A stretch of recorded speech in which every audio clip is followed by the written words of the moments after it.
Ingonyama nengwe na mabala, ingonyama nengwe na mabala, ingonyama nengwe na mabala, ingonyama nengwe na mabala.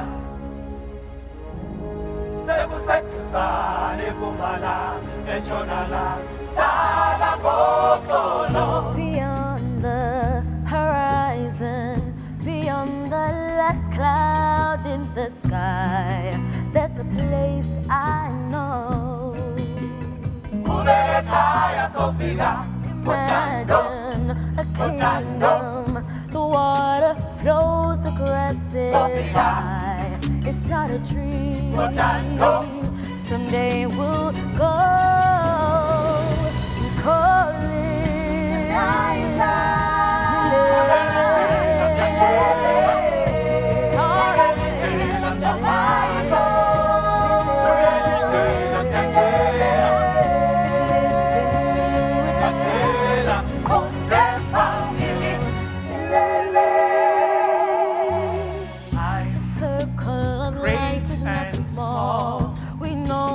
there's enough for all.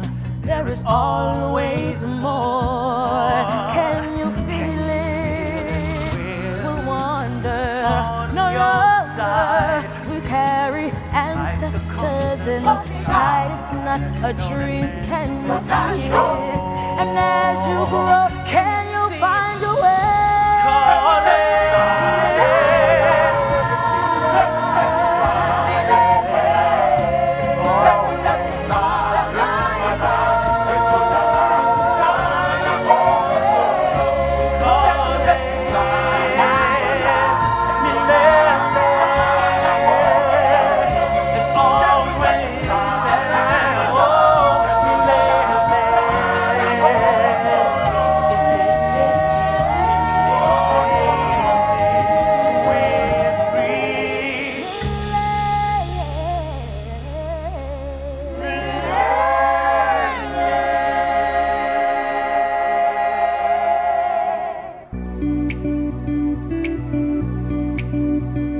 This is my home country, of course. I was just in LA and I'm so happy to be here, to be fair.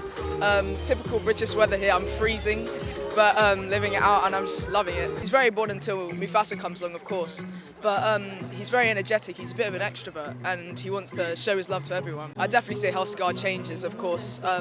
As we know in the original, he's evil, he's a bit cunning, and just to show them that he's actually good from the start and something provoked him to change, of course. I'd definitely say they should see Mufasa on the big screen because it's a Lion King movie and Lion King movies are known for being good and this plot is amazing. So it's coming out December the 20th and everyone's in for a treat.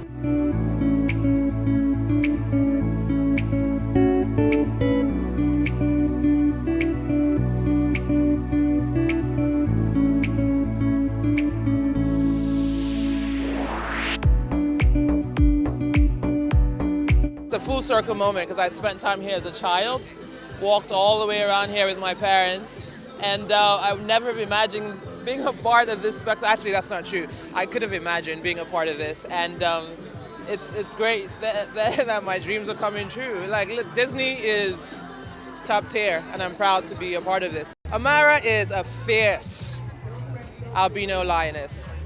She's part of the Outsider crew, and she's fiercely loyal to her mission. She's passionate about getting what she wants, and she's fun in all of that. With all the dangers, she's fun. Audience, they're going to take away an understanding of what turned Scar into Scar, and how Mufasa became the legend and the king that we were first introduced to in the first movie. And of course, they're going to take away the magic, the beautiful, beautiful magic of Disney, the heart of magic. How they explore all the African landscapes, from snow to lush and green to a bit of desert, planes, like it's so beautiful. You have to ingest all of it on the big screen.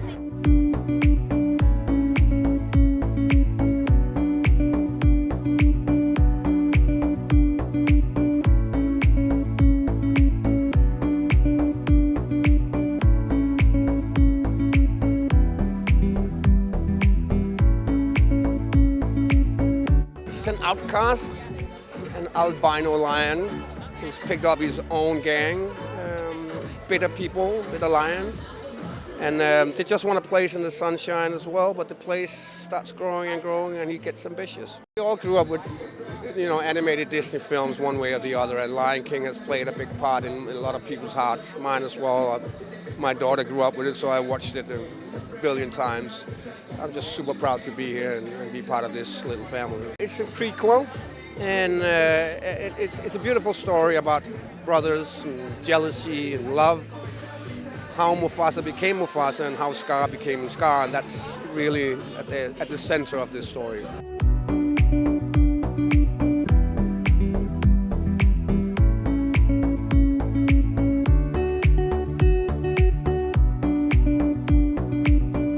If you've seen the original of the 2019 film, Zazu's very confident that he's good at his job, confident in himself, obviously quite bossy.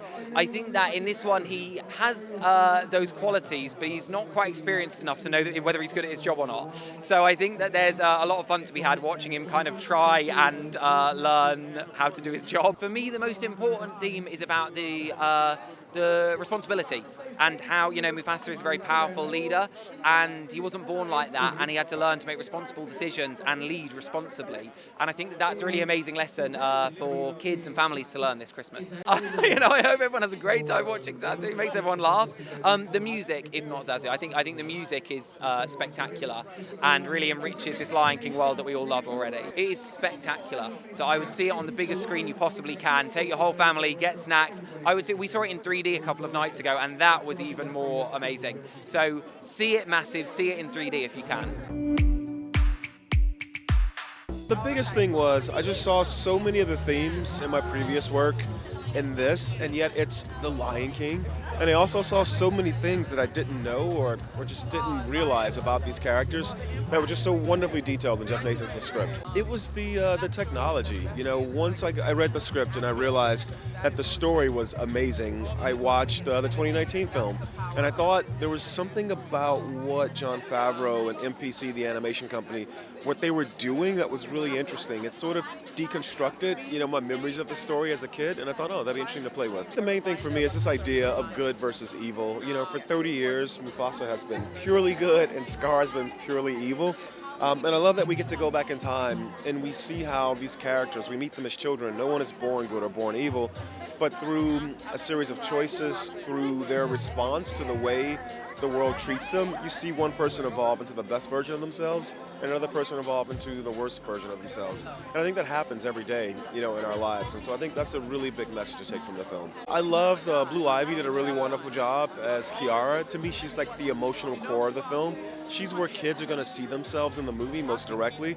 But then Preston Nyman, who's local to London here, he plays Zazu, and he brought just so much new energy and new life to that character. And then Mads Mikkelsen, everyone's favorite villain, just did a really wonderful job of humanizing, a guy whose worldview I do not agree with.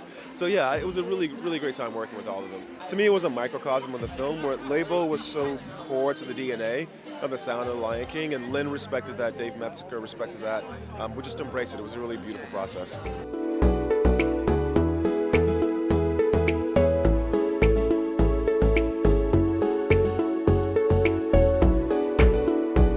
Oh, it's so exciting. I love London, love being here. I love this movie. It's a spectacular movie. I'm very flattered and grateful to be a part of it. So I was here for the 2019 premiere and happy to be back. Moon and Pumbaa help Rafiki explain to Kiara who her grandfather Mufasa was and how he became brave and how he became a leader. But really, Rafiki's doing the heavy lifting there, and Timon and Pumbaa are trying to insert themselves into the story desperately. It's a spectacular movie. I think Barry Jenkins really knocked it out of the park.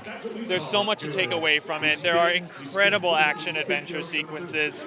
I don't know how they do these things, but they're amazing. It's really spectacular. Makes you feel like a kid again to watch it.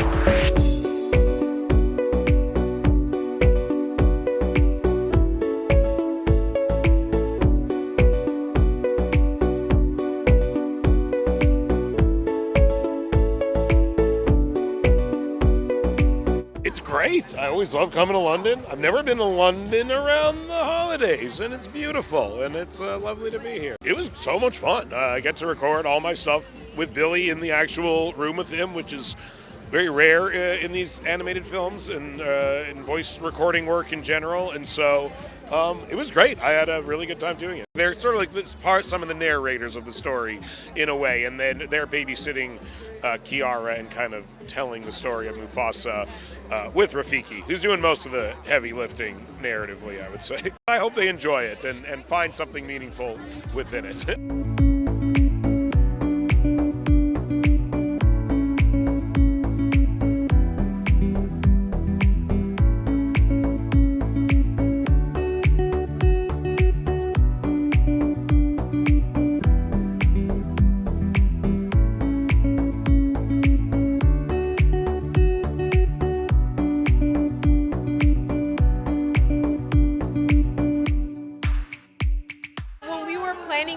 For the press tour, I said, you know, I'm playing a Disney queen and I want to feel royal. And I think when we saw this dress, that's what it felt like. It's by a designer named Me3 Dot, a Chinese designer, but based here in London. And we thought, perfect, let's wear it in London and give some sound.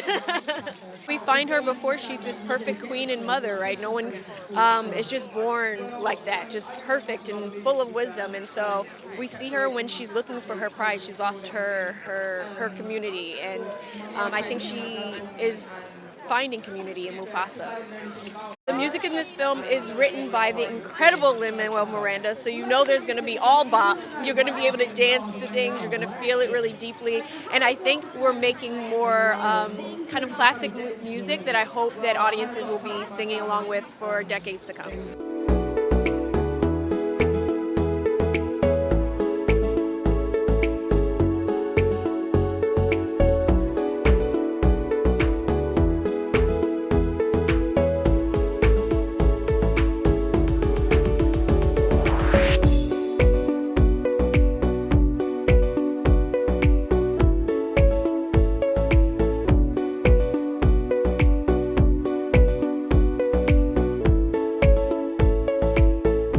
Taka is the son of a king. He's a young prince, and he's destined or being set up to be the king of his pride. But then he meets this young orphan named Mufasa, and he invites him into his pride, and you know, some tension starts to build, and we know how it all ends, but we get to meet this beautiful young couple who really just wants a brother. I mean, we had Lin-Manuel Miranda, who I'm a big fan of, and the music's absolutely just stunning and fun and playful, and I definitely think that like it holds up next to the '94 version. So being in the studio with him, that was a dream come true. A week before, I was thinking we need to talk about Bruno and karaoke, and then suddenly I was in the studio with him, so that's pretty cool. You're never just inheriting something, it's earned.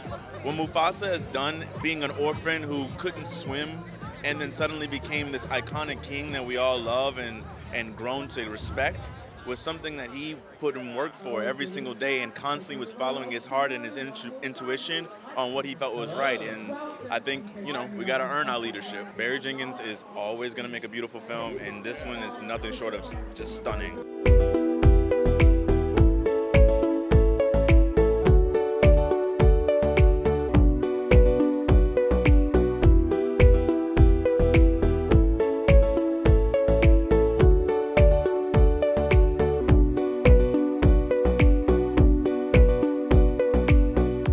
Something that they will learn is who not only Mufasa but all of these characters were way before we met them in the original 1994 original. We're meeting them as adolescents. We're meeting them when they're not quite in their bodies. They're kind of wearing shoes 2 or 3 sizes too big. They're a bit clumsy. And I think that's really endearing, and I think there's a lot of joy in that. And also to learn about the trajectories from point A to point B, which is arguably the final point in 1994, where they're very much in their rhythm.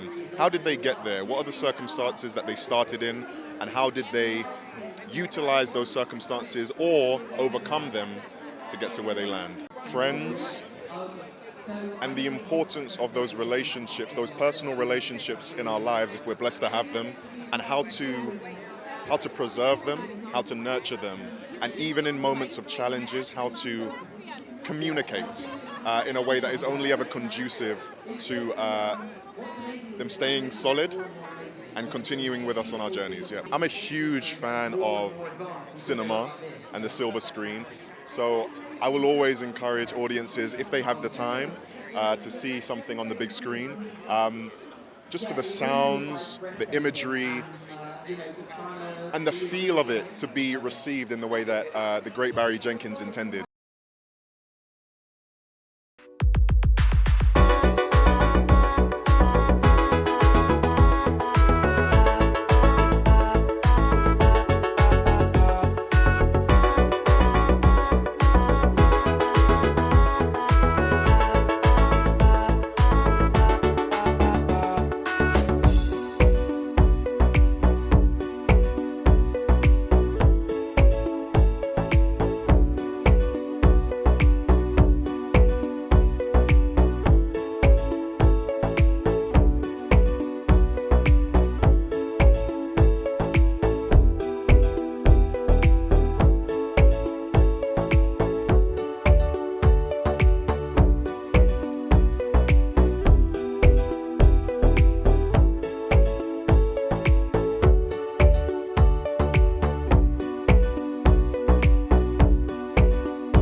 I play Afia, and she is Mufasa's mom.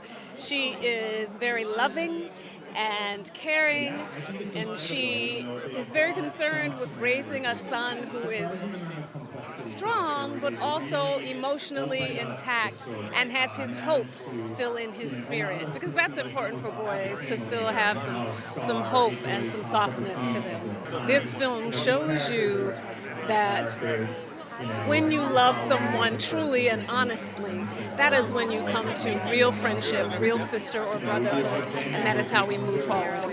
I love being a part of the music. Milele was written by Lin-Manuel Miranda. It is a beautiful, beautiful song. There are some really fun things in the movie. I Always Wanted a Brother is absolutely so much fun.